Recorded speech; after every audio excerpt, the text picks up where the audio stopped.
In a cave somewhere, the Light of Glory Guild and another group of adventurers fight a magical beast.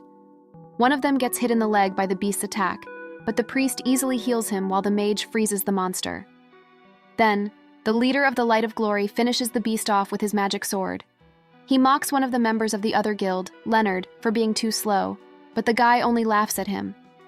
On the other hand, Leonard's teammate isn't happy since this mission was supposed to be a joint mission between their guilds. Before a fight starts, Leonard leads his teammate away, satisfied that they beat the monster without a problem.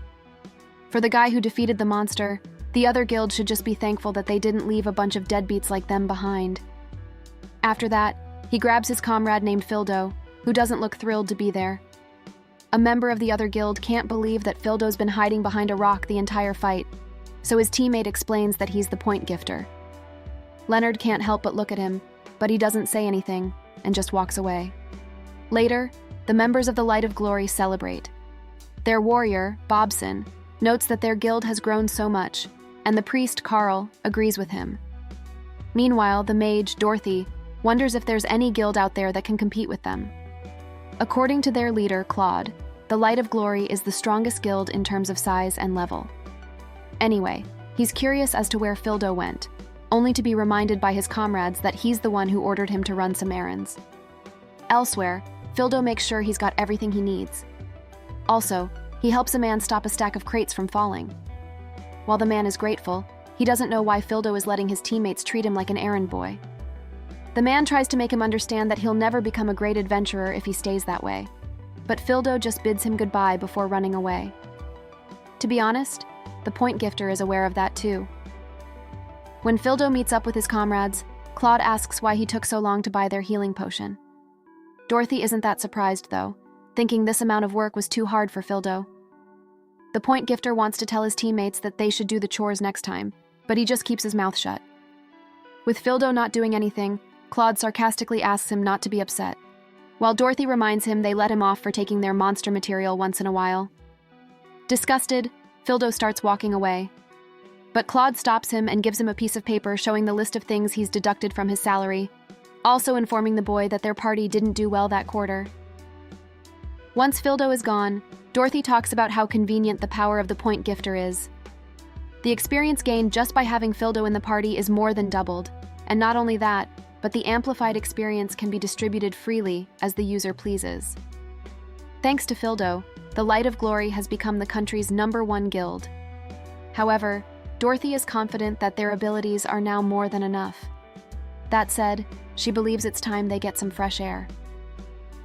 In his room, Fildo checks his status window while thinking about Dorothy and Bobson's amplified experience. He's been in the Light of Glory for several years already, but his level hasn't gone up at all. His teammates always keep him in the back and assign the extra experience to the guys who can fight better. This is because he doesn't have any special abilities other than the ability to distribute and amplify the experience of the participating party. Years ago, Claude asked Fildo to join the Light of Glory when he learned that the boy had yet to decide which guild he would join, saying they would be the biggest and strongest guild in the world. Right now, Fildo can't even stand by them anymore. When he goes to Claude's office the following day, he's informed by the guild leader that they don't need him anymore. Fildo is aware that his level is definitely low, but he knows he's contributed to the guild with his experience-sharing ability. Dorothy points out that they no longer need those experiences, for there's no one who can compete with them anymore. They're already the strongest. In addition, the Light of Glory only sees Fildo as a burden since he can't do anything else. While all the members of the guild are high level now, Fildo is still at the bottom and is nothing but a hindrance. Once again, the members of the Light of Glory remind Fildo that he has no skills at all, aside from his experience-sharing ability. They stress that his sword and magic are at the level of common people, and they are not sure what the boy will do if he leaves that place one day. But of course, the only reason why Fildo's level is so low is because they didn't let him fight. Claude wants to know if Fildo is okay with their decision to remove him, so the point gifter asks if they're sure they want him to leave. Sad to say, the guild members just burst out laughing. Bobson emphasizes to Fildo that he doesn't need to ask them if they're sure about their decision because they want him to leave ASAP. Walking toward Claude, Fildo asks him if he's certain he wants to expel him. If Fildo takes back the experience they've all gained from his skill, they'll be greatly affected. This is where the guild leader starts to get pissed, making it clear to the boy that they don't reward useless people. When Fildo tries to argue and clarify that the guild won't be the same without him, Claude punches him for making too much noise. Claude wants Fildo to remember that he's just some lowly level 1 adventurer. He won't give the point gifter a severance payment, but he'll let him have a broadsword. Claude advises Fildo to try not to starve to death, but if ever the boy runs out of money, he's sure he can always do some begging. Humiliated and hurt, Fildo grabs the sword and tells the members of the Light of Glory that this will be the last time they'll see each other. Then, he takes back all the experience he's lent them and leaves as he levels up. When he was young, Fildo saw a man with a scar on his face eating dragon meat in an inn. The man was talking about how fresh it was and that it was gourmet food for adventurers. While watching the guy, Fildo couldn't help but drool. His companion told him that someday, if he became an adventurer, maybe he'd get a chance to eat dragon meat too.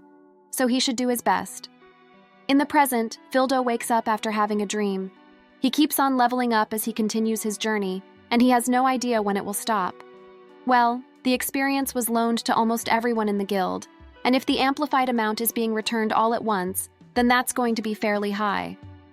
When Fildo checks his status window, he is surprised to see some crazy status numbers. Truth be told, even the country's own knight commander doesn't have that much. Fildo can't believe the amount of amplified experience he lent his old teammates, so now that he's getting them back, he wonders if he can try out all the things he's given up because of his weakness. Let's see, maybe Fildo can join the Knight Order and rise through the ranks, but if his goal is to earn money, it wouldn't be a bad idea to become a first-class adventurer in a guild. Or he could start his own guild. Yeah, he can do whatever he wants anyway. Maybe he should start with something he's been wanting to do for a while. After a few minutes of thinking, the point gifter decides to eat some dragon meat. Moments later, Fildo heads to the Altair Royal Adventurers Guild. The receptionist wants to know if this is Fildo's first adventurer service, instructing him to fill out a form and asking what kind of request he's looking for. When the point gifter asks if there are any reports about dragons, he gets the attention of some adventurers. As Fildo states he wants to know what dragon meat tastes like, a veteran adventurer laughs and admits that even an old-timer like him is having a hard time with dragons. In other words, there's no way a newbie like Fildo can deal with those beasts. He's also curious if Fildo wants to test his strength so badly, but before the point gifter can explain himself, the man declares he'll be the one to test his skills. That said, the veteran adventurer suddenly comes at Fildo. The receptionist is in disbelief that he's testing newcomers again, but the man just tells her not to meddle. He then continues charging at Fildo, who keeps avoiding his attacks. He mocks the newbie for what he's doing, saying the dragons are several times harder and faster than him, only to be silenced when Fildo slams him on the floor. Needless to say, no one saw that coming. The veteran adventurer has no idea how the rookie managed to beat him, and just like him, those watching are greatly puzzled. The receptionist tries to make sense of what happened, but she's interrupted by Fildo, who apologizes for causing her so much trouble. Also, he reminds the receptionist that he was asking for information about dragons. According to the woman, there is a road that goes to the north after leaving the royal city. There are reports of a dragon's appearance in the mountain area of the Nautilus region. This is a road through which the merchant group also passes, so it is of great importance. After confirming that his destination is the mountain of the Nautilus region, Fildo thanks the receptionist and immediately gets out of there, leaving the woman stunned. Then, the guild's communication device rings, and when the receptionist answers it, the caller asks where Fildo is. The receptionist shares that the boy went to the mountain area of Nautilus for the dragon request, also learning that he was a former member of the Light of Glory, and revealing he was very strong and alone. Running outside, Fildo can't wait to finish his first mission.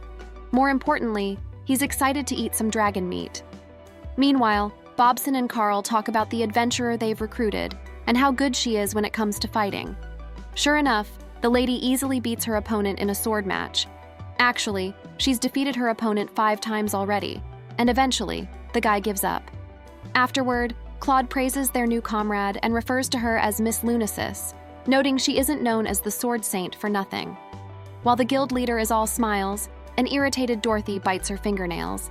She's not happy that Claude is being too flirty, not liking the fact that he's treating Lunasis like a princess just because she's a little bit skilled. Ooh, someone's jealous. Once Lunasis walks away, the smile on Claude's face disappears. He then approaches Dorothy and informs her that the Sword Saint is being suspicious about Fildo's absence. Right now, Claude is just deceiving Lunasis by saying he's letting Fildo take a break. But the lady is determined to meet Fildo, always asking when she can meet the person with the experience-sharing ability. Claude never thought that the reason she agreed to be recruited was because she was interested in the point gifter. He knows that his excuse won't last long, and he is not sure what to do about their problem. First of all, he used the money that was supposed to be Fildo's pay to bring the Sword Saint to where they are. He considers pulling another ace and bringing the boy back, but Dorothy vehemently refuses. There's no way she'd let their group go to all that trouble for a worthless piece of trash like Fildo. As Dorothy argues with Claude, Carl asks Bobson if he's challenged Lunasis yet. As it turns out, Bobson has decided not to, admitting he has a bad feeling about it. It's like his body is losing its edge, and lately he feels like his equipment is becoming too heavy for him. While he's explaining, Carl receives a call and learns that Fildo is heading north to the mountain to take on a subjugation request alone, immediately letting Claude and Dorothy know about it. Claude can't believe how reckless Fildo is, but at the same time, that gives him an idea. This is what they'll tell everyone that happened. Fildo of the Light of Glory, who was on vacation, mistakenly believed that he himself was becoming stronger as his guild grew more powerful.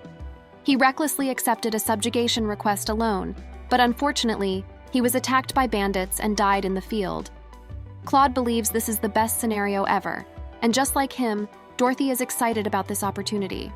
Normally, people don't try to handle a request by themselves. She's sure that they'll easily take care of Fildo, suggesting they start gathering some people right away. Agreeing with the mage, Claude announces he's coming too, to make sure that Fildo will die, so Dorothy decides to come with him.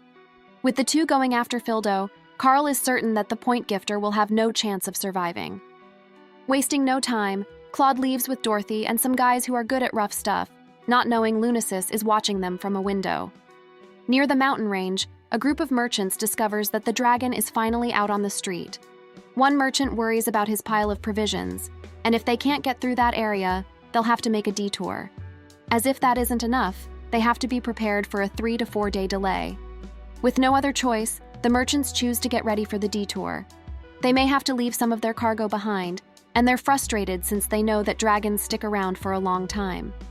Although one of the men has already contacted the guild, he isn't sure what time the adventurers will get there. To the merchant's surprise, a young adventurer runs past them. It's none other than Fildo, whose excitement is written all over his face. The merchants try to stop him and let him know about the situation with the dragon, worried because he looks like a novice adventurer. They know that the guild will send a subjugation team, so they advise the boy to avoid that road. Me! I am the adventurer who received the subjugation request. At first, the merchants don't know what to say, but one of them places his hand on our boy's shoulder and asks him not to be too rash. Even though Fildo can't wait to start his new adventures, the man wants him to understand that dragons are very difficult and scary. Naturally, Fildo insists he's not a newbie, but the merchant stresses that dragons are the kind of monsters that take several experienced adventurers to beat. For him, it's impossible for a young man like Fildo to do that all by himself. However, the merchant's mind changes when he notices Fildo's Light of Glory crest. That leads him to think that the point gifter is a capable adventurer, apologizing for saying something disrespectful to him simply because he looks so young. As expected, Fildo doesn't make a big deal out of it. Now that that's settled, the merchant informs Fildo that the things they carry have a significant impact on the lives of the people to whom they will deliver them. He can only beg Fildo to slay the dragon, but, he doesn't really need to do that. Fildo assures him he'll get rid of the beast, and with that, he runs off to find the dragon. Shortly after that, Claude arrives with his group. The merchant assumes they're Fildo's companions, so he lets Claude know where the adventurer went. Moments later, Fildo finds the high-level monster, Red Dragon.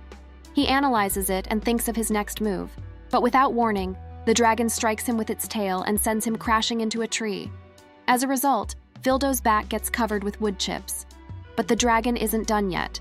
No. It uses its tail once again to attack Fildo, who's already gotten out of the way. He acknowledges that the pressure from the dragon's attack was insane, noting that his fingers went numb from the strain and that it shook him to the core. As the dragon breathes fire, the point gifter expresses how surprised he is. Then, he evades the dragon as it comes at him, confusing the creature as to where he went. It realizes too late that Fildo jumped high in the air, and as he lands on the dragon, he makes sure to strike it hard with his sword. Fildo knows that his sword is not sharp enough to cut through the dragon's hard scales, but with the present him, it doesn't matter. All he has to do is push through, and it isn't long before he defeats the dragon. Yada! Yep, Fildo is shocked that he managed to kill a dragon all by himself. This only means that he can finally eat the dragon meat he's been craving for. That aside, he isn't sure if it's wise to dismantle the dragon there. Much to his surprise, Claude and Dorothy show up with the merchant he was talking to earlier. The mage reveals that their newly recruited sword saint is looking for Fildo, asking the point gifter to come back with them immediately. When Fildo refuses, Claude says the monsters might wipe out the whole merchant group. And by monsters, I mean Claude and his minions. As Fildo weighs the situation, Dorothy notices the dead red dragon behind him. She's curious if Fildo's the one who killed it, but Claude bets another party took care of it first. Whatever the case, he'll end Fildo's adventure now. He lifts his sword and tries to burn the point gifter, but the blade is heavy, and he can't take out the magic power in it. Pissed, Dorothy attacks with freezing hell. Fildo simply smiles, for the mage only managed to unleash some beginner magic, cold. One of the adventurers restraining another merchant starts to panic, demanding Claude to explain what's going on. He has no idea why the guild leader told him a different story about Fildo, but he doesn't get to hear Claude's answer because our boy knocks him out. Fildo is irritated that Claude even instigated the guild members. Claude then comes at him with his sword, so he kicks the guild leader in the gut and sends him backward. Fildo doesn't want Claude to be involved with him anymore, and of course he plans to do the same thing. He will forget about the light of glory. Claude can't believe what's happening, but knowing there's nothing they can do right now, Dorothy uses what little magic she has left and creates a diversion to escape with him. She doesn't even care about the adventurers they colluded with and just leaves them. When Fildo realizes that Dorothy and Claude ran away, he quickly checks on the merchants and apologizes for the trouble he's caused. Luckily, the men have no serious injuries. Afterward, the merchant that Fildo befriended offers to lend him one of their carts so he can take the dragon's body parts to the city to be sold. Although dragons are a great threat, their horns and organs can be used as medicine, their scales as armor, their claws as weapons, and lastly, their meat as a prized delicacy. There's even a saying among adventurers that there's no part of a dragon that is to be thrown away. That night, the merchants help Fildo dismantle the dragon, and to thank the men, the point gifter decides to share with them its meat. Wasting no time, they make dragon skewers and feast around the campfire. On the other hand, Claude is filled with rage, thinking about what happened between him and Fildo. Later, the king summons the light of glory to his palace. There are a few things he wants to know, starting with the extermination of the dragon in the Nautilus region. The king found out that the merchants there complained that they were detained by the light of glory and some other adventurers, although he also heard they were suddenly released afterward. "Do you have any explanation for that?" asks His Majesty, to which Claude calmly replies that it's extremely upsetting. As everyone knows, the Light of Glory is the most prominent guild in the country. Claude claims that someone out there is pretending to be them, adding that one of their guild members may have instigated the incident involving the merchants. He stresses that his group has nothing to do with it, and shares that they've been in their council room for the past few days, but we all know that's a lie. Even Claude's comrades are in awe that he can lie to the king with a straight face. Well, His Majesty believes what Claude said. He's worried that there are people who are doing evil and using the Light of Glory's name, and the fact that they've had a lot of failed requests lately. The king points out that nurturing one's followers is the duty of the guild leader, wanting Claude to remember that negligence and overconfidence can lead to his demise. At the same time, the king makes it clear that they must come to a conclusion on that matter quickly. The Light of Glory will be informed the moment the palace receives any news, so they should be on standby. As the king dismisses the adventurers, Claude swears he'll get back at Fildo. He doesn't know how the point gifter improved in such a short period of time, and he can only wonder how that happened. Again, he's unaware that Lunasis is observing him. Concurrently, Fildo thinks about the 100 gold coins he's received as a reward for the dragon. Also, he didn't know that the merchant he helped, who introduced himself as Mr. Gonzalez, had such a big store. Now, as Fildo looks around, he sees that they have just about everything from accessories to medicines. As the merchant brings Fildo some snacks, he lets him know that he invited him to his store to show his gratitude. Then, a man enters the store and announces he's looking for an adventurer named Fildo. As the point gifter introduces himself, the man apologizes for his rudeness and reveals he serves as a member of the royal guard of the kingdom. He's there to take Fildo to the palace because the king has requested an audience with him, and he's also been informed that a reward has been bestowed on the boy for slaying the dragon in Nautilus. Without even thinking about it, Fildo tries to decline the invitation. So, Mr. Gonzalez immediately covers his mouth, for it's beyond disrespectful to refuse a reward from the king. Scared, Fildo tells the man that he's coming with him. In the throne room later, a nervous Fildo is presented to the king. His Majesty smiles as he lays eyes on the adventurer who's said to have slain the dragon, and the point gifter kneels before him, saying it's an honor to meet him for the first time. For the king, though, there's no need for Fildo to be so formal. After all, he slayed the dragon that was roaming in Nautilus and protected the logistics of their country. Admitting they've also had their troubles dealing with the dragon, the king considers Fildo a hero. That said, a hero deserves a reward, so the king calls the butler, Sebastian, who gives Fildo a bag of gold coins. Understandably, the point gifter is reluctant to accept that much money, but the king has no intention of letting him go home empty-handed.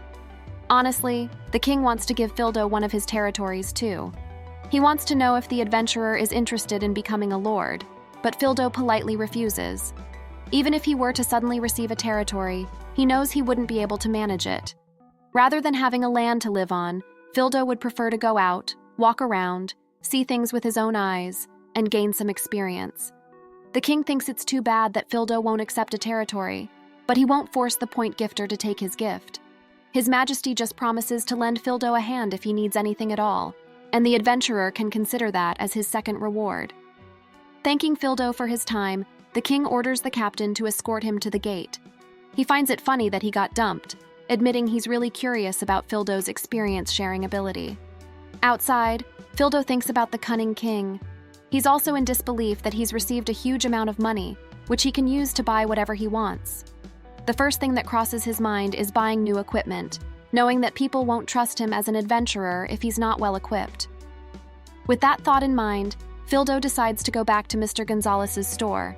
But all of a sudden, a cheerful lady calls his attention and hugs him. Lunasis is thrilled that the two of them finally met, saying the guild kept telling her that he was on vacation. She admits to Fildo that she joined the Light of Glory just so she could meet him, expressing how happy she is, and not caring if other people are watching them. Fildo is aware that the lady's name is Lunasis, and the Sword Saint confirms this, sharing she used to be an ace adventurer in a big guild from another place. Anyway, Lunasis has always respected Fildo from the bottom of her heart. The adventurer gave up his experience and dedicated himself to the guild, and that's what you call self-sacrifice. That's not something that one can easily do. At this point, Lunasis is totally fangirling over Fildo, because everything that the Light of Glory has achieved is due to his efforts in the shadows. This is where Fildo interrupts Lunasis to tell her he's left the guild, quickly correcting himself and saying he was actually forced to quit. According to him, the guild apparently doesn't need people with useless skills like him because they've already earned enough experience. But before he left, he gave them some friendly warning too. As of the moment, Fildo is working as a freelance adventurer.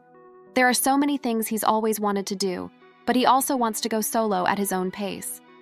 Realizing Fildo doesn't belong to any guild now, Lunasis takes his hands and states she has no attachment to a guild that doesn't have him.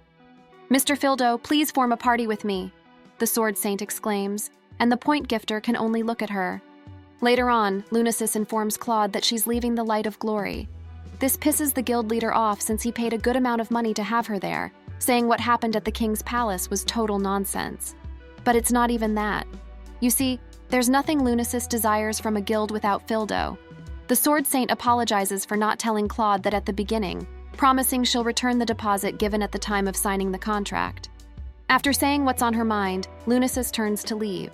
Claude desperately tries to stop her, but the lady pays him no mind.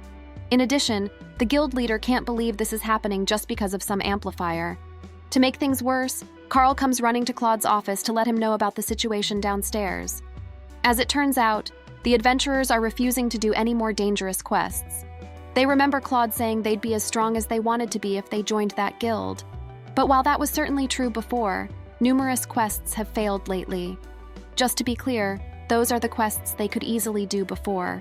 Also, some adventurers who were supposed to be highly skilled ended up dead. Depending on what happens next, they might have to leave the guild. Are they joking? No, just look at this guy's injury. Oh, that's not where Claude's problem ends. The adventurers saw Lunasis leaving, and they assume she's given up too. Now that Claude thinks about it, strange things have been happening ever since Fildo left. The adventurers thought they'd made progress, recalling that the guild leader swore they'd be able to increase their abilities by joining the Light of Glory. Claude even told them about Fildo and how he was just slowing them down, but for some reason, he'd always let the boy and his party on the higher difficulty quests. "Just what the hell did you put that kid through?" one adventurer asks Claude, leaving him speechless. At the Altair Royal Adventurers Guild later, Fildo talks to several people about elves, but none of them is able to give him any good information. While in the library, Fildo guesses the information on elves is quite rare, but he's read about them in a book a long time ago. Elves are said to be a mysterious race that doesn't appear in public places. Fildo's next goal is to go to the Elven country, and if he doesn't find any elves, he's sure he'll be able to talk to some race similar to them. Suddenly, Lunasis appears beside the Point Gifter and asks if he's interested in elves. The truth is that Fildo already refused to form a party with Lunasis, but the Sword Saint just won't give up. Then she surprises Fildo with the news that she's already left the Light of Glory. She only joined that guild because of Fildo, remember? But enough of that. Lunasis wants to know what kind of book Fildo is reading, so the Point Gifter shares he's trying to find the country of elves. Although he knows it's a wild tale, he explains that the thrill of adventure is to discover something that no one has ever seen before. For Lunasis, Fildo really needs to form a party with her because she knows how to get to the Elven country. Afterward, Fildo and Lunasis get kicked out of the library for being noisy, but the Point Gifter doesn't care. All he wants to know is if the country of the elves is really somewhere out there. Okay, this is Lunasis's chance. She implies that she'll only show Fildo the way to the Elven country if he agrees to form a party with her, and this time, the Point Gifter doesn't refuse. However, he clarifies that this is just a temporary partnership until they reach their destination. Ecstatic, Lunasis suggests they immediately get ready for their journey. Back at Claude's guild, he learns from the captain of the Royal Guard of the Kingdom that the king is indefinitely suspending all activities of the Light of Glory. As per the notice, all future activities under the name Light of Glory are strictly prohibited. After hearing what Claude said the other day, His Majesty became very concerned about the matter and decreed that the guild leader must make sure to apprehend those wrongdoers who damage his guild's name. Once Claude settles everything, his guild is authorized to resume its activities. The captain then starts to walk away, but Claude demands to know what they will do in the meantime. Even if they recover from that debacle, their funds are not unlimited. But it's not like the captain can do anything about it. The king's word is absolute, and should any unauthorized activity be observed, a more severe penalty will be imposed. At worst, the guild could be disbanded. By the way, personal activities are still allowed. If the Light of Glory is trying to make ends meet, the adventurers can pick up trash in the royal capital, or help out with emergency food distribution and so on. Serving the country like that isn't such a bad idea. As the captain leaves, Claude completely loses his cool. After that, he shares with his comrades what happened. He recounts kicking Fildo out of the guild and recruiting Lunasis, believing that's where they should have started becoming even more powerful, but everything is just falling apart. Sad to say, the other adventurers hear them talking, so Claude apologizes for the pathetic sight and assures them they can start over. But who would want to stay in an inactive guild? One adventurer chooses to look for another guild and apologizes to Claude, thanking the guild leader for everything he's done for him. As he's about to go, Bobson confronts him for leaving them just when they need him the most. That's a big mistake on his part because the adventurer isn't in the mood to listen to him. The man punches Bobson in the face and causes him to lose his balance, and with that, he finally leaves. Carl rushes to Bobson's side, only to see the warrior crying and complaining about how much his face hurts. He can usually take a punch like that, but obviously that's no longer the case. Worried, Carl prepares to heal Bobson, but he discovers that his recovery magic isn't working. No, scratch that. He has no magical powers at all. At this point, it's safe to say that the Light of Glory is crashing down. Meanwhile, Fildo fights some werewolves in a forest somewhere and successfully drives them away. He's curious if there really is an elven country in the middle of that forest, not seeing anything that looks like a proper road. Naturally, he wonders how the Sword Saint found it. It's like the lady knows a lot of things about that place.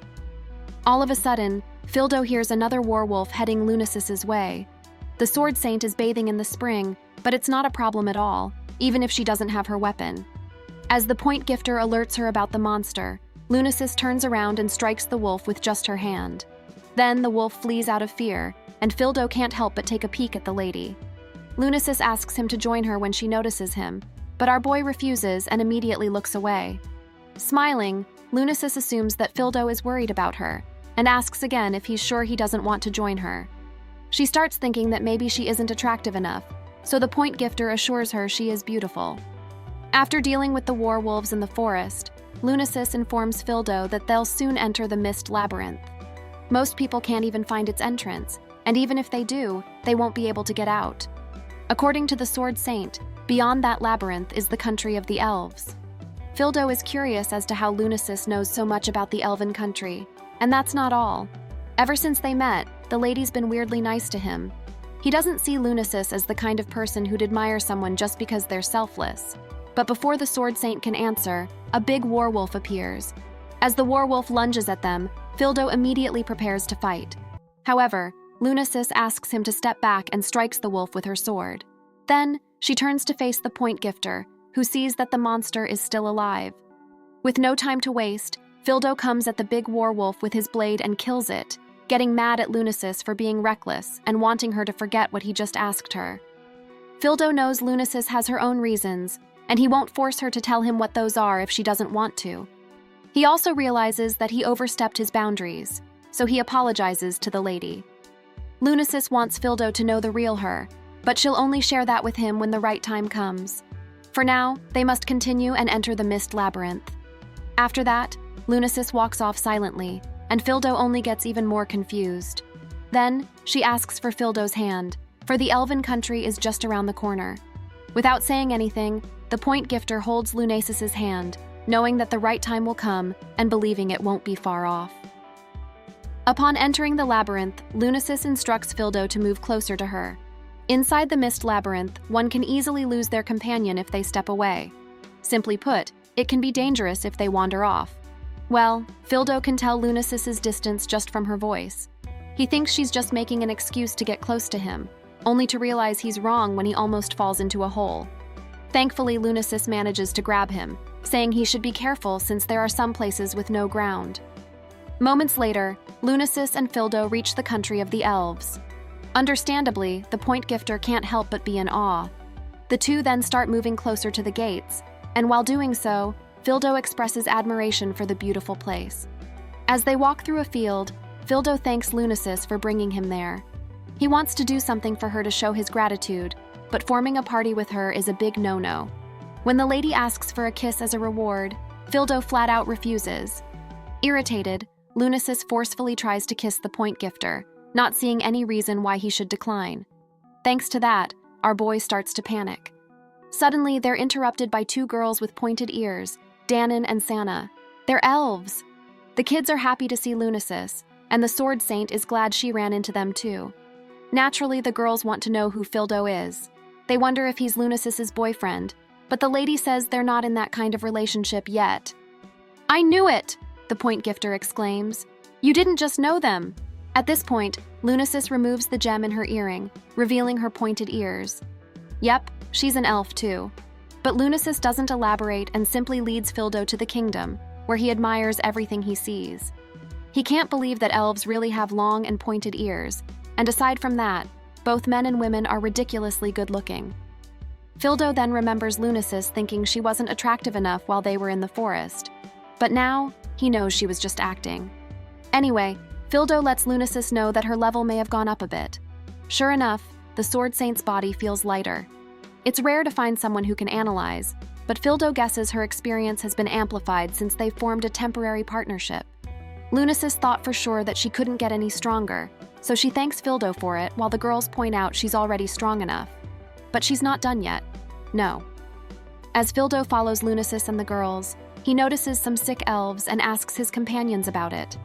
As it turns out, the elves were in a hurry the other day while discussing the magic power of the forest and how it was drying up. Also, the girls reveal that Illumina, Lunasis' sister, collapsed. Illumina is a much better magic user than Lunasis, and more gentle than anyone, and for that, her sister is proud of her. Curious, Fildo asks where Illumina is. Lunasis assumes he wants to know because he's worried about them, but Fildo explains that he owes her a favor for bringing him to the elven country. The least he can do is go with her and make sure everything is all right. Besides, he's an outsider. He knows it won't be good for him if they just leave him there. Meanwhile, one of the girls asks Fildo if he's really not Lunasis' boyfriend. Annoyed, the point gifter stresses that he isn't, which the kids think is a pity. Of course, the lady agrees with them, but she's done teasing Fildo for today. Eventually, Lunasis and Fildo reach the palace. One of the guards is surprised that the princess has returned, but what shocks him even more is the fact that she's with a human. Lunasis introduces Fildo as her lover, but the point gifter quickly clarifies he's just her acquaintance. That aside, Lunasis makes it clear that Fildo is their guest, so the guard should refrain from being disrespectful. On their way to see the king, Lunasis apologizes to Fildo because in a minute, he might see something unsightly. In the throne room, the king and his vassals are busy reviewing their records and crossing out most of them. When one of the elves announces Lunasis' arrival, the elven king, Gaius, drops what he's doing and approaches his daughter before slapping her. He can't believe that Lunasis has the nerve to come back, especially after she put all of her responsibilities on her sister. Because of what she did, Illumina has become ill with a disease. For the trouble she's caused, Lunasis deeply apologizes. Sad to say, the Elven King doesn't think her apology can do anything to change the situation. This time, Lunasis fires back and says they're long past the point where they can do anything on their own. There's no future if they continue to rely solely on the wisdom of their country, and Lunasis is sure that her father already knows this. Since Lunasis is willing to go that far, King Gaius assumes that she's found a solution to their problem. As the princess fails to answer, the Elven King tells her to stop being so conceited. Lunasis got all so worked up, but her father wants to know what she's actually done on her own. She put the lives of their people at risk, and on top of that, she let an outsider into their country. The Elven King demands to know who Lunasis is with, wondering if she brought a king consort candidate. Explaining that Fildo is just her dear friend, Lunasis asks her father to stop making such statements. King Gaius then asks Fildo what he thinks of their country, and the point gifter answers honestly. At first, he thought that place was beautiful and mysterious, but he noticed that the elves didn't have an excellent complexion. The reason behind this is that the elven country is experiencing a severe depletion of magic power. As Fildo can see, the country is surrounded by forests where the elves get their life force. After gaining power, an elf will conceive a child, who will then grow up and return the magic to the forest. That's how their power circulates. Unfortunately, the elves' numbers have been greatly reduced by those after them, and as a result, the magic power of the forest began to dry up. The life force decreases as the magic power of the forest reduces, and the magic that the elves are supposed to give back decreases as well. Although elves have a long lifespan, their ability to reproduce is not as high. In other words, it's hard to increase the population. As of the moment, those with a lot of magic power offer it to the forests to maintain them. That is the current situation of the elven country. Initially, that role belonged to the first princess, Lunasis, but it's now Illumina's. King Gaius wants to know why Lunasis left their country, but again, the Sword Saint isn't able to answer. Turning his attention to the human, the Elven King thanks Fildo for bringing Lunasis back to their country, and in honor of his daughter, he'll allow him to stay for a few days. After that, King Gaius asks Lunasis to come with him and fulfill the responsibility she's forced upon Illumina. Seeing she has no other choice, the princess thanks Fildo for coming with her that far and confesses she was only trying to utilize his power. She knew how much he'd been wronged by his former guild, which is why when she heard he was looking for the country of the elves, she immediately seized the opportunity. Lunasis admits that what she did was awful, and in the end, all she did was bring trouble to those around her. Despite everything that happened, the Sword Saint really wishes she could show Fildo the wonderful things in their country. She then starts walking away with her father, only to be stopped by Fildo, who tells her she doesn't have to sacrifice herself. With his power, the point gifter vows to save the elven country. Fildo explains that his ability is to amplify the experience gained by the members of his party. The amplified experience is his, and he can distribute it however he pleases. The elven country's problem is that there's not enough magic power to sustain the power of the forest. To solve that, Fildo intends to use his ability to raise the level of the elves forcibly. By doing so, the individual magic power will increase, and the vitality of the forest will be restored. The point gifter can understand if King Gaius doesn't believe him, but he wants him to see that he's giving them a chance to save their country. Fildo begs the Elven King to let him use his ability for the sake of their kingdom, and at that moment, Lunacis's father is too stunned to speak. That night, Lunacis visits Illumina in her bedroom and feels bad for her. Then, Fildo calls her to the balcony, where he asks if he really can stay in that castle.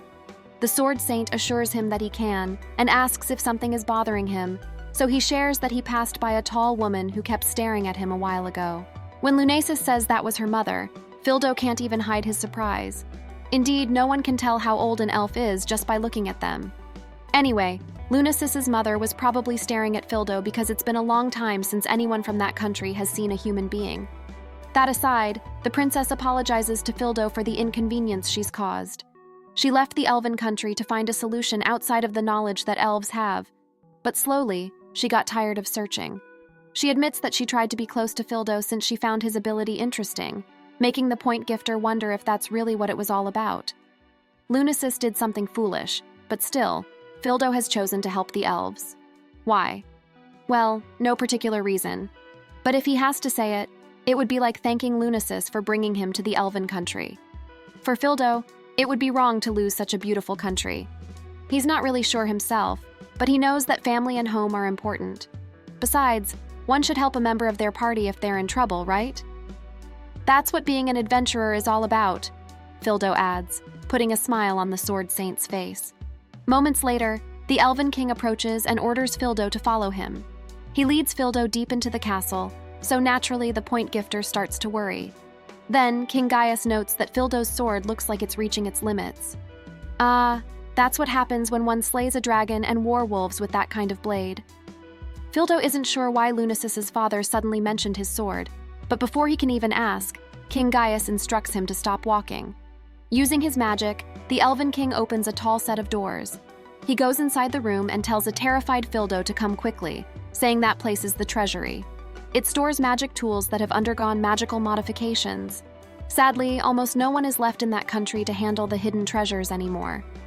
King Gaius wants to talk to Fildo about the ability he spoke of earlier, curious as to where he'll get the experience if what he's saying is true. Fildo explains that for the amplification, it's necessary to target monsters with a reasonable amount of experience. He's learned from Lunacis that there are some big monsters in the northern plains from the palace, which they could defeat to gain some experience. Despite what Fildo said, the Elven King is still not impressed by his plan. Even if he and Lunacis manage to defeat the monsters, the amount of amplification they'll get is far from ideal. What the king means is that the point gifter needs party members and a good weapon. That said, he offers to give Fildo the holy sword Excalibur, a hidden treasure that's been handed down in their country. In addition, King Gaius will have 100 men assist him. Of course, Fildo refuses to accept such a grand weapon. "I told you there's no one left who can handle this," says King Gaius as he looks at Fildo with sadness in his eyes. The elves have been researching for a long time, but they haven't found a solution until today. Kneeling, Lunacis's father admits he's asking too much from Fildo and that he's a powerless king. He then begs the point gifter to save their country, and thankfully, our boy changes his mind and finally accepts the sword. Later, Lunacis lets Fildo know that she and the rest of their team are ready to go. Outside the palace, the captain of the Order of the Knights, Agate, introduces himself to Fildo. The Elven King has already told them about the mission, but Fildo is too nervous to talk to them because he's just an outsider. Laughing, Agate assures him they'll follow him no matter what happens. After all, this is the Order of the King. When asked if he doesn't feel uncomfortable to follow someone so young, the captain points out that every race is like a child to a grown-up elf like him. It's not like it's important, though. Right now, it's not age or race that matters, only results. Behind Fildo, Lunacis reminds him that he's the leader of that squad and urges him to give a brief word to everyone before they start the operation. To be honest, the point gifter feels like it might be a big deal to have an outsider like him leading all the elves. However, after seeing some of the amazing places in this country and meeting its people, it's become clear to him how much he wants to protect it. With the knight's help, Fildo believes they can save the elven country. Moreover, he expects a good effort from all of them. Wasting no time, the knights head to the northern plains, bearing in mind that the future of their country depends on their performance. After days of traveling, Lunasis suggests they take a short break because the knights are already exhausted. Agate notes that despite all the walking over the last few days, the point gifter shows no sign of breathlessness at all. He and the other knights, on the other hand, are beat, and they can only hope that they won't become a hindrance when the situation calls for it. A few minutes later, Lunasis checks their map and deduces that they should have reached their destination by now. Just to be sure, Agate asks Fildo to use his Analyze skill to also see where the monsters are. Immediately, the point gifter analyzes the area and gets confused, because although he's able to identify the monster, his skill tells him it's there the whole time.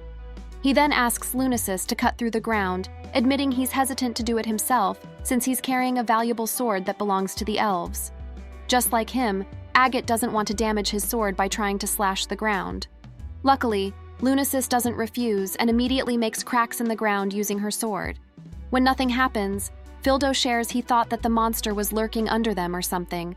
But then, the entire place shakes violently, so Agate orders the knights to run toward the lower ground. At this point, Fildo realizes that the monster isn't hiding underground. The whole mountain range is, in fact, the monster. Since the monster looks like a dragon with no wings, Fildo assumes it's some kind of a dinosaur. Lunasis has heard of big monsters, but she admits that not to that extent. As Fildo asks Agate about the other knights, he learns that he somehow managed to prevent them from dispersing even though they were panicking. Still, their mission is not something that can be done with just a number of people. It's just ridiculous to go up against that dinosaur. The monster hasn't noticed them yet, so Fildo and the others quickly think of a plan. First of all, they should remember that this is not like a regular monster-slaying task. Wanting to get the dinosaur's attention before it starts to move, Fildo orders the captain to make sure his men don't disperse before instructing Lunasis to continue the attack. All of a sudden, the dinosaur roars and leads Fildo to think that it's too slow and big to feel pain. Again, the point gifter notices that the monster still hasn't seen them and tells Lunasis and Agate to rally the troops. "Everyone, get behind me!" With that, Fildo prepares to charge at the dinosaur. At the same time, he recalls the Elven King saying that Excalibur wasn't meant to be wielded by those without power. King Gaius believed that Fildo might be able to bring the sword to its full potential, so before the point gifter left, he advised him to focus his mind on the blade. Now, Fildo thinks of nothing else and comes at the dinosaur, confident that the sword will do the rest. With a single hit, Fildo manages to injure the monster. Naturally, the knights can't believe what they've just witnessed. As the dinosaur thrashes around, Fildo informs the princess that he'll do his best to draw the monster's attention. But he can't protect all the knights if they're scattered, so he wants her to look after them. In a flash, Fildo runs toward the creature again. He doesn't want the fight to drag on, but right now, the only thing he can do is keep attacking the monster using Excalibur's slash of light. The elves are amazed that the dinosaur is getting more injuries by the minute and start to cheer, believing they can finish their mission. Agate doesn't say anything, but he knows that the fight is far from over. Sure enough, Fildo realizes that light blades alone only work on the surface of the dinosaur's skin. To put it simply, he needs to come up with something else. Then, the monster opens its mouth, and the point gifter almost falls into it. As he holds on to the edge of the dinosaur's mouth, Fildo thinks about striking at the most vulnerable area with maximum firepower. In the end, he chooses to let go, and a horrified Lunasis can only watch as the monster swallows him whole. With his mind on the blade, Fildo activates his skill called Holy Breaker and delivers a powerful strike from inside the creature's body. Finally, the point gifter defeats the monster. While the knights celebrate his victory, Lunasis sees that Fildo is falling. He's unable to move his whole body, and his stamina and magic power are drained. If he dies now, it will be all for nothing. As Fildo nears the ground, the princess rushes to catch him. She begs him to stay awake, but the first thing he asks is if he really managed to kill the monster. He just wants to confirm that he isn't dreaming. In that case, Lunasis offers to give him some potion by mouth, but Fildo only chuckles and says he can drink it himself. After that, Lunasis asks him to get up and see for himself that he successfully killed the dinosaur.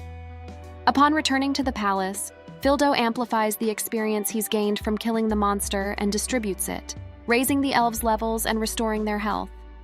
Lunasis immediately hugs her sister when she sees her out of bed, and it isn't long before their father embraces them too. As King Gaius cries while holding his daughters in his arms, Fildo happily looks at the now bright kingdom. Afterward, King Gaius talks to his wife, Lunalia, and says it will never be enough, even if he spends his whole life being grateful to Fildo. Perhaps living too long isn't that great, for his senses have become dull and stiff. He thinks that Lunasis was correct all along, but Lunalia argues that's not true because the artifacts they've made prolonged the lives of their people. The queen wants King Gaius to keep in mind that both he and Lunasis didn't give up, and thanks to that, everyone was saved. As he watches their people, the Elven King wonders where the man of the hour is. He'd very much love to talk about welcoming him into their family as a son-in-law, which surprises his wife. Unknown to him, the point gifter has already left the castle. He plans to get out of there without telling anyone, but Lunasis catches up to him and informs him he forgot his mantle. Thanking the princess, Fildo takes his mantle and asks Lunasis why she's dressed like she's ready for a trip. Actually, it's so that she can follow him. Also, she's curious how Fildo will get out of the mist labyrinth by himself. Although she's glad that the point gifter helped them, Lunasis states that the elven country is not yet completely saved. It's only miraculously recovered because of Fildo, but there are still a lot of things the princess needs to do out there for them to get back on their feet. Anyway, the Sword Saint praises Fildo for being strong, but at the same time she scolds him for pulling off something big without even thinking about it. She's sure he would have died if he'd hit his head, telling the point gifter she needs him to live a long and healthy life. Is it because she needs Fildo's power? No. It's because she wants to be with him, even if only for a while. That remark makes our boy blush, so he just turns around to hide his face. As the two talk, Illumina suddenly shows up, looking like she's never been sick in the first place. Meanwhile, the Light of Glory struggles to fight low-level monsters. They were once the strongest guild in the country, but now they tremble as they face giant rats. Why the hell is this happening? Claude asks himself, as if they didn't mistreat the person who contributed the most to their team. Years ago, Claude's guild leader called him to introduce a boy he took in from the orphanage they stopped at the other day. The kid would be their young worker, and the guild leader wanted Claude to make sure he was prepared so he wouldn't die doing chores. Of course, Claude was irritated that he had to train the boy, only to be laughed at by the leader and teased that he finally had a little brother. With no other choice, Claude asked the kid his name, and the boy introduced himself as Fildo. In the present, Bobson carries an injured Claude in the street. Carl notices that he's already awake, telling Bobson to move quickly because they might get caught. Disoriented, the guild leader notes that his arm is hurt and his face is burning. Dorothy is surprised that he doesn't remember what happened, recounting how he got bitten while taking down a giant rat in the underground irrigation canal. They took that quest because Claude said it was a low-level one, but instead, he was almost eaten alive, and they were forced to retreat. As for his facial injuries, he got into a dispute with a client who didn't hesitate to fight back. Honestly, Claude would have died if the military police hadn't come. That's the reason why Dorothy told him they shouldn't do the quest. Aside from the fact that they're already weak, that quest was someone else's. Eventually, they return to their guild, and all Claude can think about is how they failed to complete the quest. Inside, one adventurer asks Claude where he found the dealers and doesn't even wait for his response. The truth is that he's fine with anything as long as he gets paid. He and his comrades then continue drinking, pissing Dorothy off since she's sure those men will stay there until their money runs out. Those who remain are all like that, though, and there's nothing Claude and the others can do about it. In Claude's office, Carl attempts to heal the guild leader's wounds. However, it doesn't seem to be working at all. They just have to accept that all their powers have been taken away, and that they're back to their original levels. After a few minutes, Carl manages to stop the bleeding somehow. He tells Claude that any more than that will require a visit to a healer at the clinic, which makes Dorothy snap. All this time, they've been trying to push their way through by force, and as a result, they don't even remember how to fight as adventurers. The rat's extermination quest should be a simple job for a novice adventurer, and yet, they had to flee. The mage can't help but blame Bobson, who got scared and screamed, which is why the monsters were alerted. In Bobson's defense, the only kind of weapon he can handle now is a club. Before, they were able to do well because everyone was so strong. They had the strongest magical support and almost infinite recovery magic that could heal any injury in no time. As Bobson cries, Carl recalls that originally, he was never that strong-willed. On the other hand, Dorothy mentions the guild's overdue taxes and their members' salaries. They also have to think about their debts and, most importantly, the possibility that the country will order them to disband. As much as she hates to admit it, Dorothy is certain that the light of glory will finally come to an end. When things were going well, Carl thought that the guild would go on forever. He admits he never thought it would end in such a miserable way. But for Claude, it's not over yet. He strongly believes that the light of glory can still start over, refusing to let a single mistake ruin them. Sad to say, the mage thinks otherwise. Claude, for God's sake, get a grip on reality. But what about their dream of making the light of glory the top guild in the whole world? Are they just going to throw that away? Carl stresses that it's no longer possible, and Bobson adds that it only seemed that way because they were so elated at the time. It's not even about their powers. They were just so full of themselves. There's so much the guild needs to pay for, but all that remains in the light of glory is a bunch of deadbeat, money-grubbing adventurers. There isn't a trace of the top guild left anywhere anymore. Still, it was a miracle that they made it that far in just 3 years. Dorothy then asks her comrades what they'd do if their guild were to disappear. In Carl's case, he'll open a healing massage parlor. Even if he can't heal an injury, he can at least help soothe a hip or back pain. Bobson then says he's going back to his hometown. He's been worried about his mother for a long time because she is all alone and weak. When it's Dorothy's turn to share her plans, she reveals that she's done being a mage for good. After all, there's no demand for her ineffective spells. As everyone can see, Dorothy only has her pretty face. She figured she'd get close with some random reach person or aristocrat, surprising Carl and Bobson. Hearing that, Claude asks Dorothy if she's just going to leave him. The mage wants Claude to understand that there's no point for two unemployed people to keep seeing each other, but she admits that they both have bad personalities, so their chemistry isn't that bad. However, that's all in the past now. Because Claude's lost everything, nothing's attractive about him anymore. Dorothy is certain that the guy is aware of this. She can't believe that Claude attacked some people in the street and even took them hostage, emphasizing that they weren't punished by the king because Fildo didn't testify against them. Dorothy isn't sure if the point gifter was just naive or not, but whatever the case, that naivety is what saved their lives. For her, they should just let it go. With that, Dorothy bids Claude goodbye and starts walking away. It's been fun so far, but that is the end. This is where Carl excuses himself too. Despite their short time as a guild, he's grateful for everything Claude has done for them. He then urges Bobson to leave with them, and the big guy admits he's been saving up some money from his adventuring days, so he could just stay with his mother. Unfortunately, as Bobson and Carl talk about their other plans, Claude suddenly loses it. Afterward, the adventurers downstairs see the guild leader leaving. The guy who greeted him earlier wonders why he's so quiet, only to spit his drink out when someone shouts from upstairs. The adventurer went there to ask the executives, Dorothy and the others, to pay for their drinks, but he didn't expect to find them dead. In the Elven Kingdom, Fildo watches Lunasis as she practices swinging her weapon. Then, he asks the princess what she thinks of his sword, to which she replies that it's their national treasure. She states that it's incredibly powerful with a sharp blade that's unparalleled, but that's not what the point gifter meant. Actually, he wanted to ask Lunasis what she thought of his swordsmanship. How does it look like to the Sword Saint? First of all, Lunasis acknowledges that Fildo is very strong. In terms of swordsmanship, the princess thinks there's still a lot of room for growth. If only he'd mastered the ideal swordsmanship, even his old sword wouldn't have been damaged.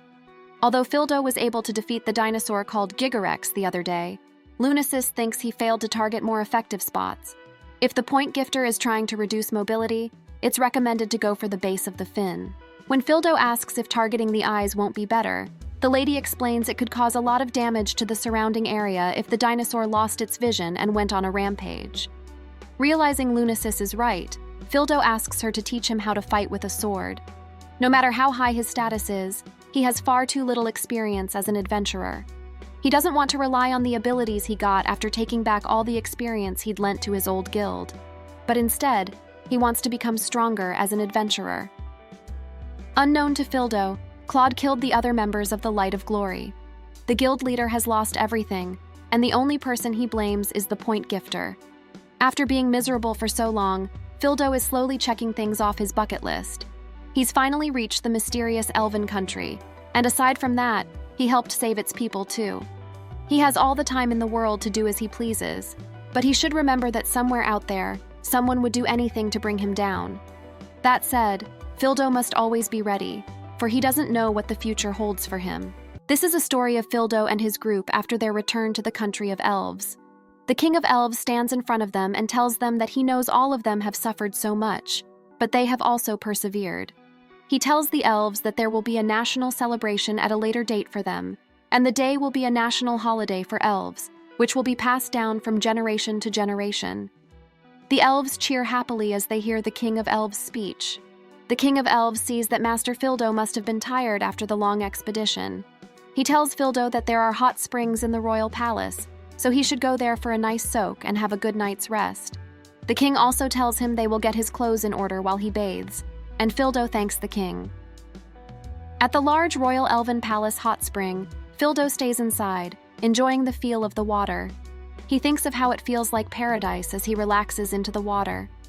Fildo tells a girl who is in the hot springs with him that it is going to be hard for his clothes to dry with the humidity in the spring, but the girl tells him that they dry their clothes on a bedrock heated by geothermal heat, and that is the reason why the fabric of elf clothes is so thin. The girl pours water into a cup for Fildo and tells him the water is collected from trees in the forest, so it is cold and slightly sweet. Fildo thanks her for the drink and plans to enjoy the cold water seeping through his feverish body until he opens his eyes and realizes the girl with him is Illumina. He is shocked and asks her why she is there with him, but she smiles and tells him that she thought to wash his back since he is there. Illumina asks if she is a nuisance, but Fildo tells her that she isn't a nuisance, but he wants to know why she is interested in washing his back. Illumina explains that since Fildo helped save the lives of elves and also saved her life, it is only natural for her to want to show her gratitude to her benefactor for what he has done. Fildo does not understand her, and she asks if he finds her unattractive because she is sick and doesn't have a great body like her sister, but Fildo tells her it isn't like that. He does not find her unattractive, and he appreciates the gesture, but he is just surprised by it. While they are talking, Lunasis runs into the hot springs and screams at seeing Fildo together with Illumina. She asks Illumina why she is with Fildo, and Illumina tells her she wants to help Fildo wash his back. Lunasis shouts at Illumina and tells her she can't wash Fildo's back. Then she faces Fildo and begs him to let her wash his back instead. Without waiting for an answer, Lunasis starts washing Fildo's back. Illumina tells her it is unfair because Lunasis came in late, but Lunasis tells her it is because she ran out of her. As Lunasis washes Fildo's back, she asks him if it feels good, and he thanks her.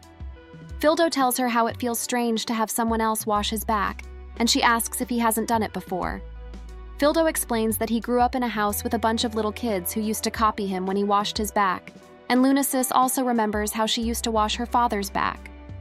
Lunasis swoons as she tells Fildo that it feels like they have become a family, but realizing what she said, she quickly tells Fildo that she is not saying they should be a family right away, but if he is okay with it, then she would be more than happy to do it.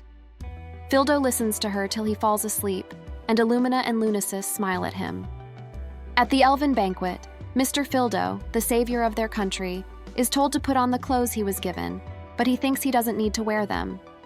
After being convinced to put them on, Fildo wonders what it is all about.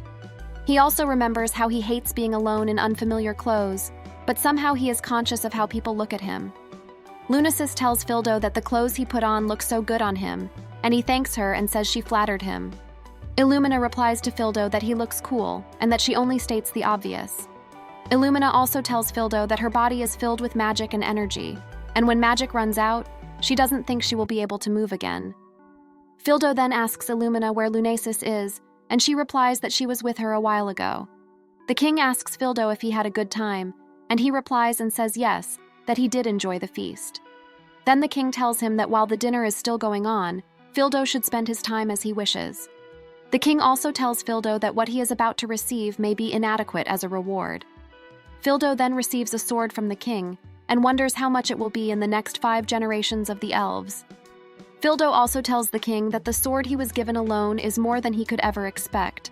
The king then tells Fildo that he would love to thank him from the bottom of his heart for saving them from what would have been their death in a decade or so.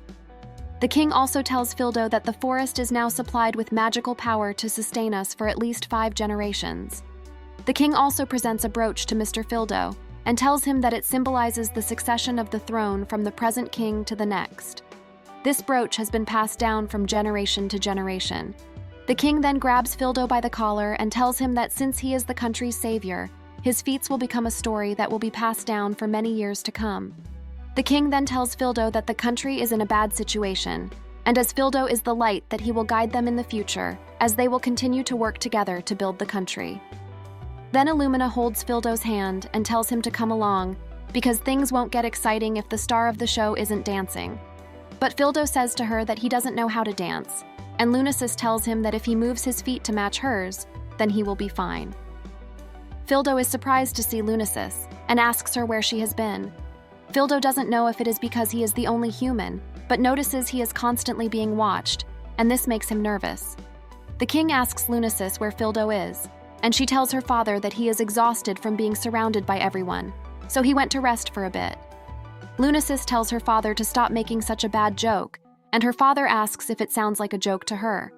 Her father also tells her the only thing left for him to do is to swear an oath, and then he could announce it to everyone. The king tells Lunasis that he knows she initially approached him with that intention, even though Fildo has to wield his power by his own will. He also tells Lunasis that Fildo's equipment is under the bed where he got dressed. Lunasis then replies and tells her father that she won't let him interfere with Fildo's freedom, and that is the only way she can repay Fildo for his help. The king then tells Lunasis that from what he has seen, Fildo is somewhat amiable, and that if she is getting dismayed by this level of pushback, she'll have a hard time in the future. Lunasis then replies that she understands and that if it happens, she'll stand down. The king then tells Lunasis that he wishes her all the best in repaying the favor. The king also tells his daughter that whatever it takes to set a connection, whether it's a favor or a relationship, this is where the country welcomes him. There is a triumphant return of the Order of the Knights as the Knight Commander is in the country, and crowds are outside, making it hard to walk. Fildo is surprised at the influence the commander has on the people, and asks if being a Knight Commander is that great. Fildo is then told that the Knight Commander is the top soldier in the country's army. It is the day of the beginning, and Fildo is told that the skills he wishes to learn are not directly related to strength, and it's a skill big guilds will surely want. The guild also tells him that he believes Fildo has learned how to use Analyze. Fildo then asks how high the level of the Knight Commander is, and he is told that it is 68. He is mocked that he hasn't even reached double digits and asks Claude what level he is at. Claude then tells him he is at a 6. Fildo says he could share his experience with the 2 guild members by tracing his fingers so that they could both be strong. The 2 guild members then guess that this is another effect of Analyze. The guild members also think that it's a hell of an ability to share his experience with someone else. So one of the guild members then says he can't believe that their experience keeps going up simply because Fildo is there, and he asks the other guild if he has heard about such a thing, and he replies that there is no way possible. One of the guild members says Fildo will be one hell of an adventurer, and he will be passing them in the blink of an eye. But since they are the ones who found the guy's power, there is no reason not to use it. He also says that if he had the kid called Fildo, he wouldn't have to be a member of this stupid guild, and it is not just a dream that they can create the best guild in that country. The other guild member then replies and says he knows about his vision and wants to support it too, but says it is up to him to decide how he wants to live with that power, because it is not their place to tell Fildo what to do, and with such non-standard abilities, he also says that although Fildo is still young, they will protect him until he understands his power. But the other guild member says he is worried Fildo might be abused, and then pushes his partner off the cliff. Some guild members come and report to others that Uar was dead, and one of them says it happened when the demons surrounded them, and he fell down the cliff. So then Bobson asks what they should do, and he is told to calm down for now, and wait until morning, and then return to the guild. Fildo is also told not to tell anyone about his abilities, because Uar is worried about him until the end. Then he says he will make good use of his powers for his sake, and they will make the strongest guild in the world. Fildo is behaving unusually, and when one of the guild members notices, he asks if something is wrong because Fildo seemed lost in thought earlier. Still, he says he is just a little spaced out. Then a small boy who is also with them on the journey sees a castle, and asks if that is their destination as he runs towards it. The experience destination ability is the ability to distribute one's experience to party or guild members, and by the time Light of Glory becomes the top guild, Fildo Electria has been banished from the guild. Fildo decides to live a free solo life as he continues his journey, but by a strange turn of events, he goes to the land of the elves with the sword of Saint Lunas. In addition, when there is a person with an ability in the party, it amplifies the experience gained by that member. As his journey continues, he is accompanied by 2 elves, Princess Sister Lunasis and Illumina. A shocking development after a momentary break as a saleswoman is seen in a market who tells her customer not to touch the goods carelessly since they are for sale. It is Illumina's first time in a human country, and Fildo tells her to look at the accessories. Fildo is glad that the Sword Saint's sister is also enjoying herself.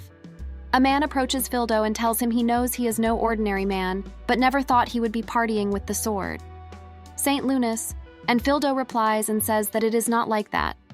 Fildo also tells the man that the party he is in is a temporary contract. Then the man asks him if he isn't that great, and tells him that the best part is that he can share the sights he has seen with his companions and good friends, and good journeys can help a person grow in evidence, and he says Fildo will look a lot more like an adventurer than he was before. Fildo tells the man that he and Lunasis have only met a few months ago, and like an adventurer, and all he is just doing what he has always wanted to do. Fildo also says that it is not the time that matters, but rather the experience, and he has been wondering about that for a while now. When the man sees a sword on Fildo's back, he asks if he can look at the sword on his back. When the man checks out the sword, he says it is wonderful, and asks where Fildo got such a work of art.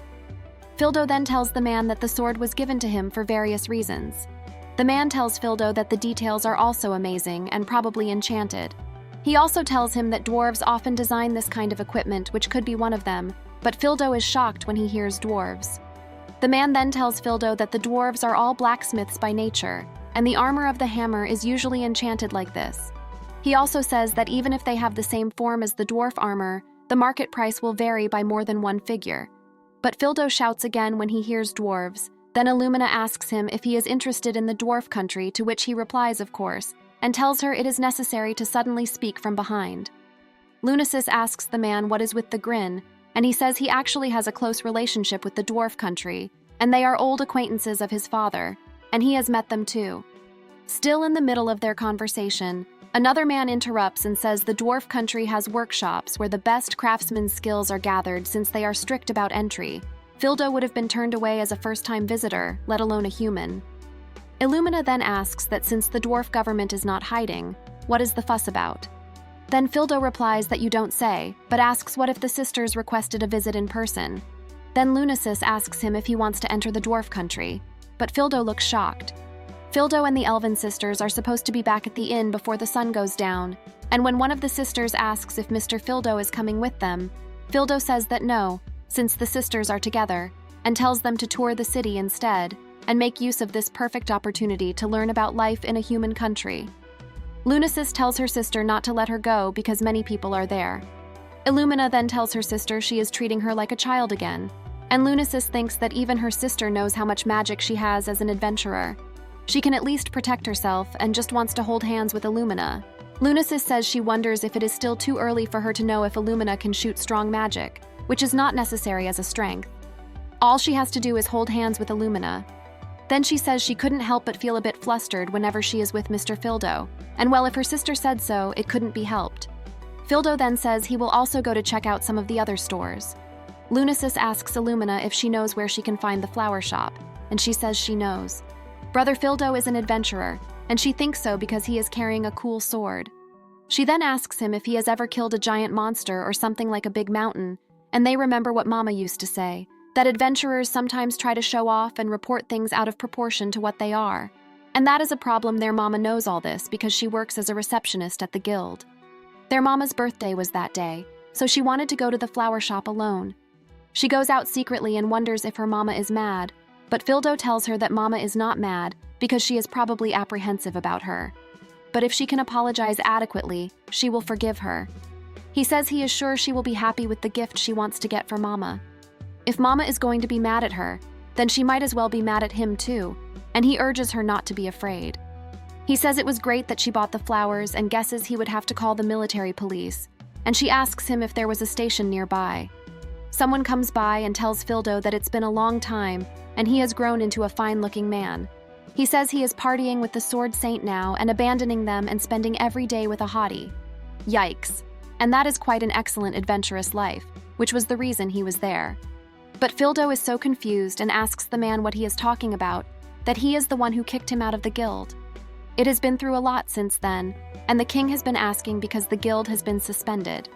In the end, the guild is dissolved, and those guys then Fildo cuts into what Claude was talking about, those guys of Dorothy and the others, and asks him what happened to them all.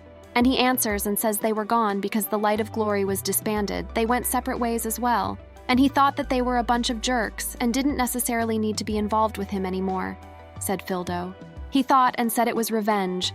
How can a point gifter who manipulates others be so happy someone like Fildo had to crawl on the ground like a low insect because of everything? And he said it was his fault. Then Claude asked him and said the look on his face didn't look like he wanted to kill him. And Fildo asks him why he had to go so far, but Fildo tells him he could forgive him for everything he did, so it's just minor harassment and a way to vent frustration. As long as he can see his face wring in pain, he doesn't care about anything anymore, as he considers that Claude was not with his knife. Then Illumina asks her big brother Fildo if he is not hurt anywhere.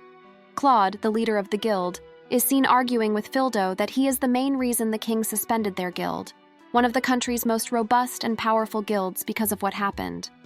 Claude is disappointed that all his guild members have separated from his team. Then the visit to Fildo is held for him as they were both seen fighting with each other's swords. But Claude escapes into the alley without a second thought, as Fildo calls the military police for him. And as people come around, Fildo is asked if he is okay or needs to be still. Fildo says he needs to chase Claude. The man also tells Fildo not to be reckless since he is injured and cannot pursue a person in his state. As Fildo tries to stand up, he sees blood gushing out of his body, and the man tells him to get a hold of himself. Fildo then says he has difficulty breathing, that he is feeling cold, that he is shivering but cannot stop sweating. A knight is now with Fildo, and he believes that it could be poison, and that there is still a chance to save Fildo's life. The knight then tells Fildo to hold a necklace tightly to his chest and never let it go. In the dead of night, a young boy is jolted from his sleep by a harrowing nightmare. The dream has painted a disturbing picture of Claude relentlessly chasing him. His heart races as he bolts upright in bed, and his breathing labors as his wide eyes dart around the darkened room. They settle on an enigmatic silhouette shrouded in shadow, a man standing at the foot of his bed. The boy's initial shock and fear grip him even tighter as he tries to make sense of the intruder's presence. Fildo cannot believe the man knows his name, and then he immediately senses that he is in the guild's restroom. The man's name is Leonardo, and as he continues to share insights, mentioning that they had been fierce rivals with Glory's guild. As a result, information about rival guilds like Glory's naturally found its way to his ears. And as Fildo feels the weight of the conversation, he has a dry throat. Understanding Fildo's discomfort, Leonardo promptly offers him a glass of water to quench his thirst. Leonardo tells Fildo that he has been asleep for 3 days, so it's understandable he looks confused. Leonardo also tells Fildo that despite neutralizing the poison, his body went through a significant burden, and his comrades were worried. In the middle of their conversation, Fildo remembers that before he became unconscious, a little girl was around him, and then he asks Leonardo if she got injured or anything. Fildo also tells Leonardo that this little girl may have accidentally touched his blood or something, and the poison could affect her. But Leonardo laughs at him and tells Fildo not to worry because the little girl is fine.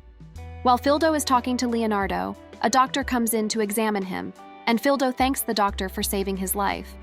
The doctor then tells Fildo that the poison he received was made from the fang of the red serpent and the venom gland of the Madara snail, after which he gives him a concoction made from various ingredients, including a poisonous mushroom. The doctor also tells Fildo that the concoction could disrupt his sense of balance and then cause paralysis of his respiratory system. He also tells Fildo that the poison would have killed any other person. After confirming that Fildo is only alive because he has far greater physical endurance than any normal person. Leonardo tells Fildo that he is very interested in his powers, but Fildo tells him he is only a point gifter. Then Leonardo reminds Fildo that though he may not be aware of the exact details of his powers, he is opportune that information about rival guilds naturally reaches his ears. Leonard also tells Fildo that the fact that Light of Glory reached the top guild within a few years is because of Fildo's powers, and he struggles to understand why Claude abandoned him. Leonardo then tells Fildo that he would have let him go if it was him. He then asks Fildo if he has heard anything about Claude, but Fildo replies that he hasn't had the chance to stop in town in the last few months. As the man continues his revelations, he discloses that Claude is presently a fugitive on the wanted list, his name sullied by the shadow of criminality. Leonardo, his curiosity piqued, inquires whether this recent development is linked to the events that had transpired during that time. However, the man clarifies that the cause of Claude's newfound notoriety is not connected to their past encounters. Instead, it is a direct consequence of a recent and graver incident. Claude stands accused of a heinous crime, the murder of 3 former guild executives, which has catapulted him onto the wanted list, eliciting a collective sense of shock and dismay. It is speculated that there was some dispute when the guild dissolution was decided, then he probably managed to enter the royal capital before the wanted poster circulated. Leonardo continues that he had tracked down Claude right after Fildo was attacked, but he managed to escape. Frankly, Claude is currently dangerous. He also says that Claude's highly irrational behavior was because he had nothing to lose on his side. Leonardo also says that Claude is exhibiting an abnormal obsession with Leonardo, which will likely make contact again. Unfazed by Leonardo's initial shock, Fildo continues to delve into the matter. He probes further, wondering if Leonardo would be open to considering membership within the enigmatic ranks of the Silver Blade.